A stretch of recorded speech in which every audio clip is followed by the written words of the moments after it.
A gente vai mostrar para vocês como é que está a situação da eleição lá na Colômbia, com a provável vitória do Espriella, da extrema-direita na Colômbia. A gente preparou uma tela para mostrar o espectro político dos governos da América do Sul. Vamos ver como é que fica?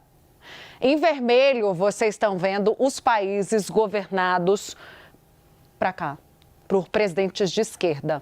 No Brasil, a exemplo do Lula. Venezuela, depois da prisão de Maduro, está sob o governo da Delcy Rodrigues, a Guiana com o Ifan Ali e o Suriname com Jennifer Simons. O Uruguai é governado por Yamandu Orsi. Agora, no azul, vocês estão vendo a direita, onde é que ela se localiza aqui no quadro. Aí tem Javier Milei, da Argentina, o Chile, com o José Antônio Cast, a Bolívia, governada por Rodrigo Paz, e o Equador, por Daniel Noboa. Agora, a Colômbia volta à direita com Abelardo de la Espriella, substituindo o Gustavo Petro, que é de esquerda. Em roxo, a gente deixou ali, em roxo não, em cinza, né? Por favor, que eu não estou confundindo muito aqui as coisas, né? Não é para tanto.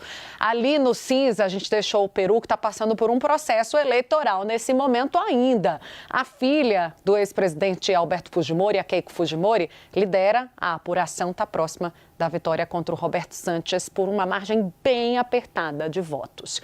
A Keiko também é de direita, então provavelmente vai seguir ali no azul.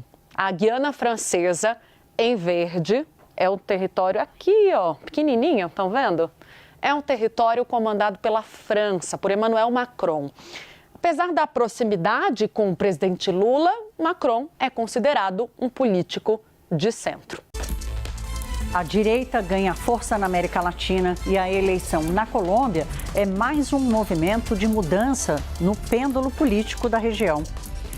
Depois de um ciclo de governos de esquerda ou centro-esquerda mais assistencialistas na última década, o descontentamento com a economia e, notadamente, com a segurança, tem empurrado os eleitores para candidatos que prometem ruptura com o, aspas, sistema. Confirmada a eleição do direitista Abelardo de la Espriella na Colômbia, o país vai se juntar a um movimento já observado em outros países latino-americanos, redesenhando, portanto, o mapa político da região. No meio desse novo mapa está o presidente Lula, que nos primeiros mandatos governou cercado de aliados ideológicos. Agora está mais isolado politicamente. A questão relevante, entretanto, vai além dessa disputa entre esquerda e direita. A América Latina carrega uma longa história de instabilidade institucional, autoritarismo e radicalização política. Nessa nova era de polarização, o teste será a capacidade das democracias de preservar os contrapesos, respeitar os resultados eleitorais e manter as instituições funcionando acima da radicalização política. A nossa editora de internacional já aqui comigo, Mariana Catachi. Mariana, é mais um cenário ali de instabilidade política na região, mas que confirma que o pêndulo político da América Latina está agora se fortalecendo para a direita. Portanto, se a Colômbia está dividida, se o Peru está dividido, a América Latina também está, e é o que a Mariana vai nos mostrar. Boa noite, Thaís, para todos que nos acompanham aqui no Hora H. Thaís, eu preparei um mapa aqui para a gente, mostrando especificamente qual é a tendência na América do Sul.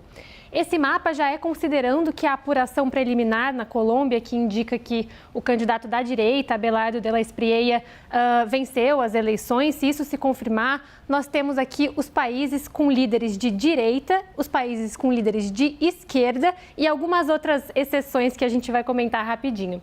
Então, o primeiro país ali é a Colômbia, que sai do governo de esquerda de Gustavo Petro, que deve ser governado agora por Espriella, que é um líder da direita. Nós temos também o Equador, governado por Daniel Noboa, Temos a Bolívia, de Rodrigo Paz, que inclusive passa por uma grande instabilidade nesse momento. A gente tem que ficar de olho, porque é um líder que está sofrendo pedidos de renúncia, protestos.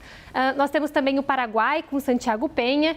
E temos aqui também em azul Javier Milei, na Argentina, um líder que a gente ouve falar muito. E recentemente a gente acompanhou a posse de José Antônio Kast no Chile. Então são esses os países em azul que são líderes de direita. 6 países.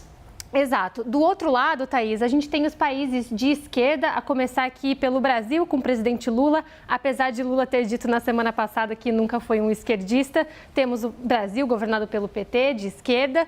Temos a Venezuela, que depois da deposição de Nicolás Maduro, da captura de Nicolás Maduro, passou a ser governada pela presidente interina Delcy Rodrigues, que também continua sendo um governo de esquerda, É um autoritarismo de esquerda, né? É uma ditadura de esquerda, sempre se posicionou assim como tal. Mas é uma ditadura. Apesar de ter começado a se relacionar de forma um pouco mais pragmática com os Estados Unidos, a Venezuela continua sob um governo de esquerda. Nós temos a Guiana, de Irfan Ali, Suriname, com Jennifer Simons, e aí uma exceção que a gente colocou aqui em verde, que é a Guiana Francesa, que apesar de estar muito pertinho da gente aqui na América do Sul, é um território francês, governado então por Emmanuel Macron, que é considerado um político de centro.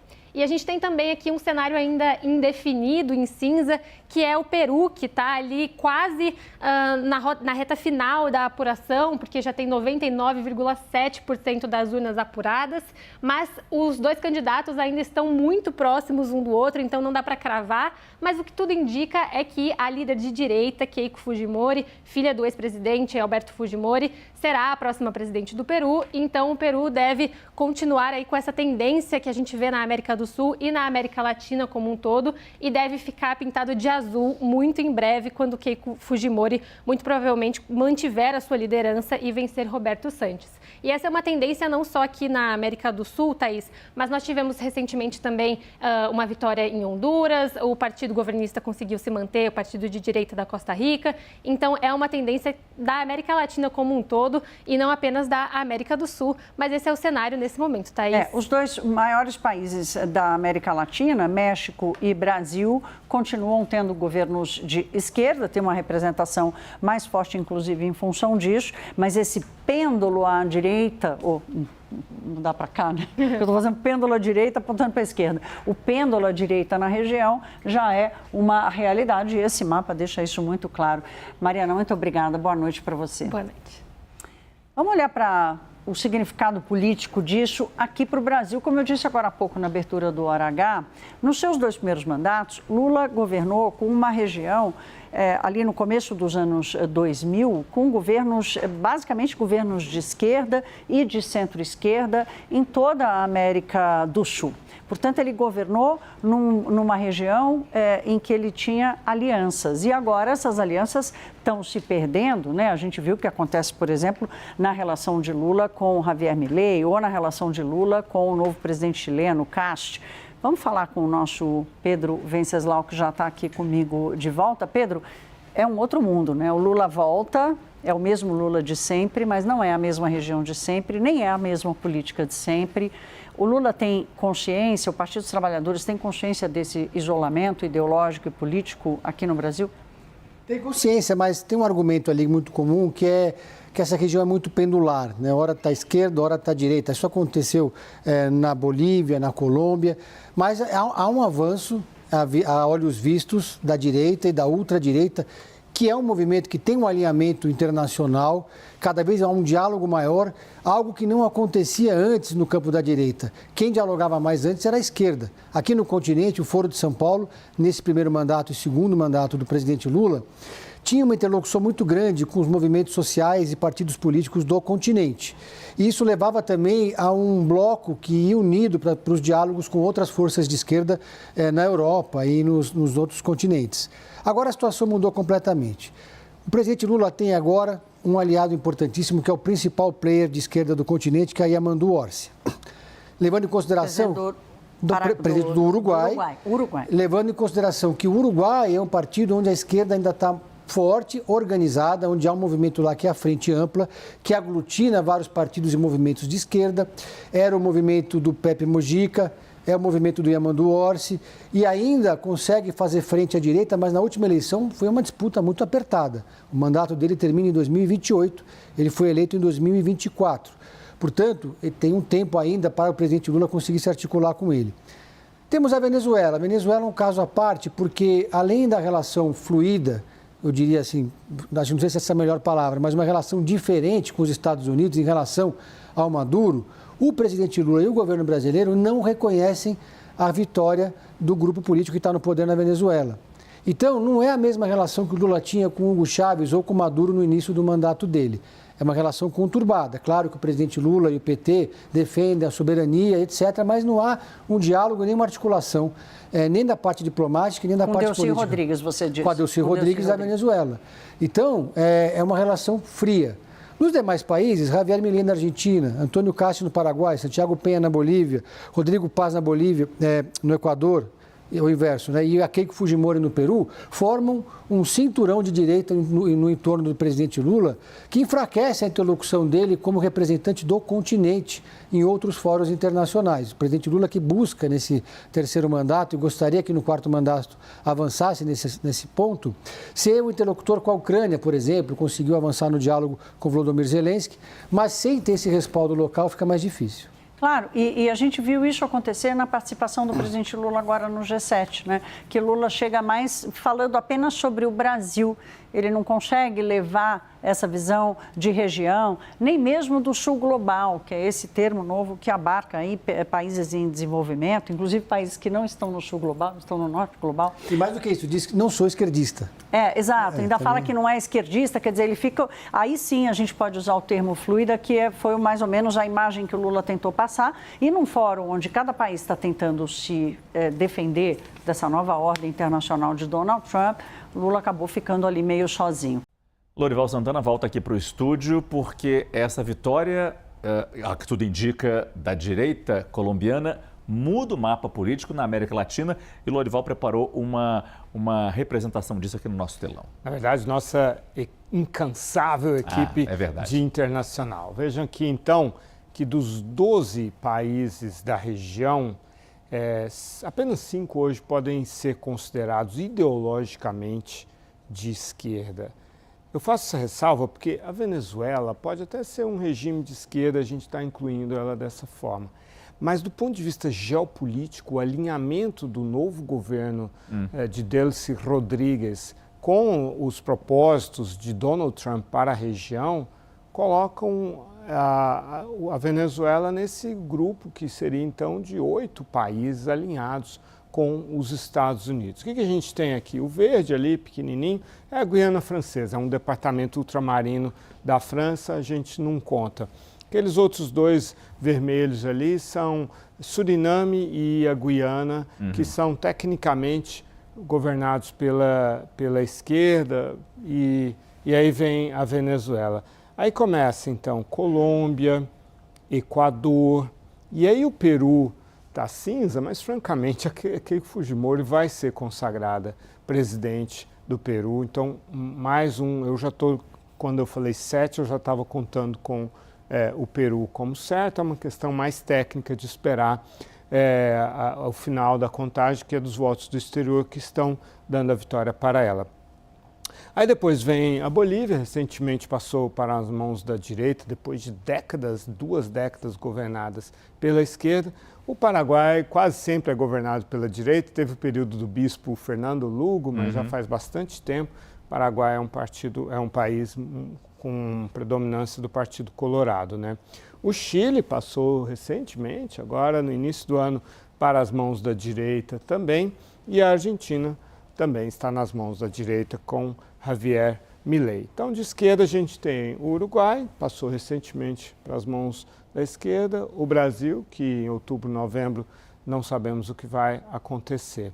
Mas eu dizia que o mais importante do que a questão ideológica, para mim como analista, é a questão geopolítica, porque qual foi um dos grandes motores de todas essas últimas eleições? A questão da segurança pública, certo? E a adesão desses presidentes de direita que estão sendo eleitos à tese da designação de grupos do crime organizado como grupos terroristas, que é uma tese fundamental na estratégia do presidente Donald Trump, né? A criação de grandes presídios de segurança máxima, como acontece em El Salvador e também no Equador, e a adesão também às teses econômicas de um Estado mínimo, que são lideradas hoje pelo Javier Milei.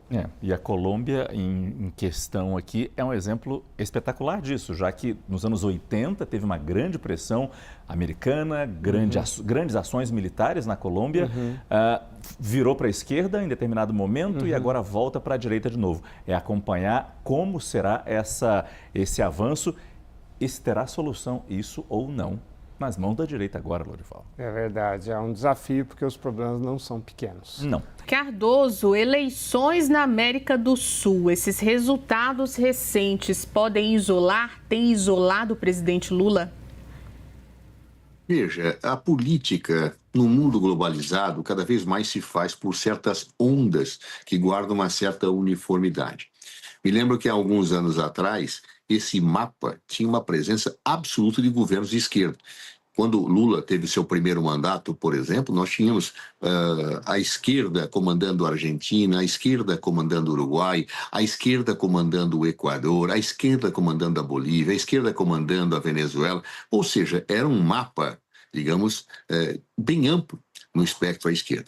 De tempos a esta parte, nós temos tido a onda da direita, que cresce e pode hegemonizar a maior parte dos países, sem prejuízo de daqui a alguns anos tudo voltar à esquerda, depois voltar à direita. São as ondas da política. O que mais me chama a atenção nessa situação atual é que a polarização entre a esquerda e a direita é uma realidade. A diferença de votos entre um candidato e o outro é pequena, o que traz uma certa referência interessante, porque mesmo quando é oposição, alguém que perde por poucos votos, é uma oposição consistente e forte. E facilmente o governo que não andar bem, ele pode perder realmente a popularidade com muita rapidez.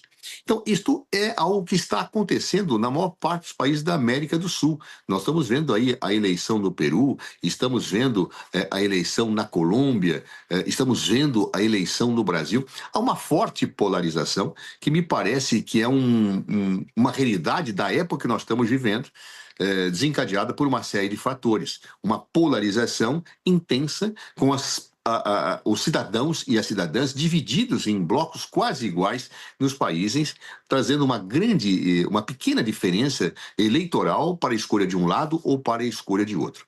Ora, é evidente que, a confirmar-se toda a vitória desses governos de direita, do ponto de vista da relação política pessoal do chefe de Estado e de governo do Brasil, Lula, haverá um certo isolamento. Porém, o Brasil tem condições, sob a batuta de Lula, de continuar mantendo relações normais diplomáticas com todos esses países. Porque, do ponto de vista da realidade, os estados devem se governar como irmãos soberanos. E não se deve atacar esta relação à ideologia de quem dirige o país. Nós vimos que, infelizmente, no governo Bolsonaro, ele fazia opções de matiz claramente ideológica. Não quero nada com os chineses, quero tudo para os Estados Unidos. Isto é um erro. É um erro absoluto. O Brasil tem que manter relação com todos os países, com a China, com os Estados Unidos, com todos do Mercosul, com todos da América do Sul e com todos da América Central.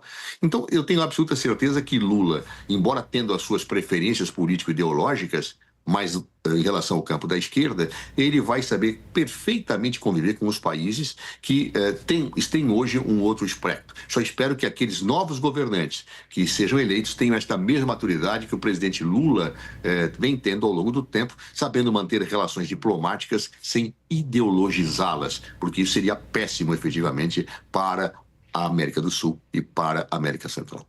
Poit, concorda? Essas eleições da América do Sul podem isolar o presidente Lula? Ju, isolar, eu fico pensando, isolar de que forma?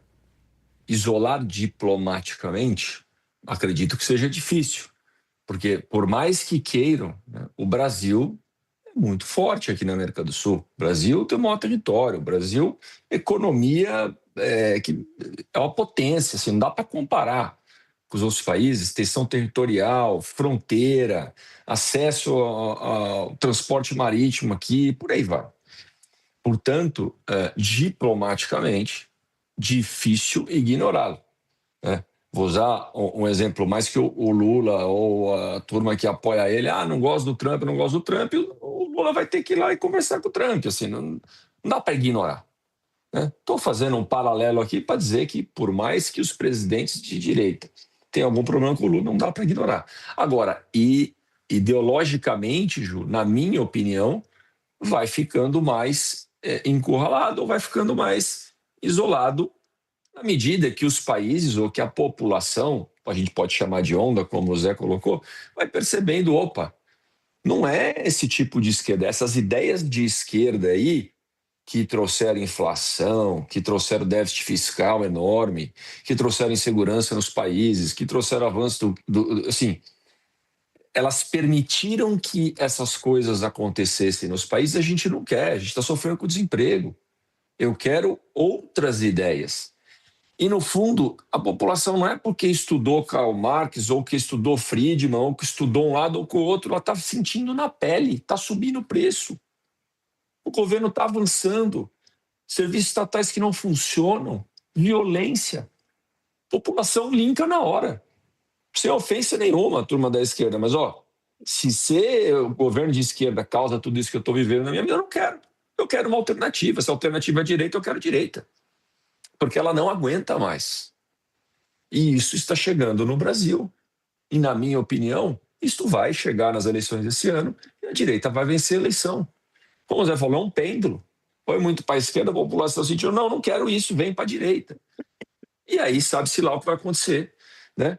A hora que a população experimentar, como a Argentina está experimentando, e antes que, mas a Argentina enfrentou a pobreza enorme na hora que veio o Milei. Apertou a pobreza sim, mas depois saiu.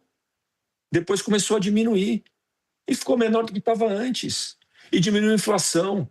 E melhorou o crescimento econômico. E melhorou o rating. E o risco o país caiu, Ju. Então, assim, é um efeito na vida das pessoas, não é nem questão de direita e esquerda. As pessoas não querem os efeitos que os governos de esquerda trouxeram na vida delas. E isso está acontecendo, na minha opinião, aqui no Brasil. E isto vai isolar ideologicamente o Lula esse ano.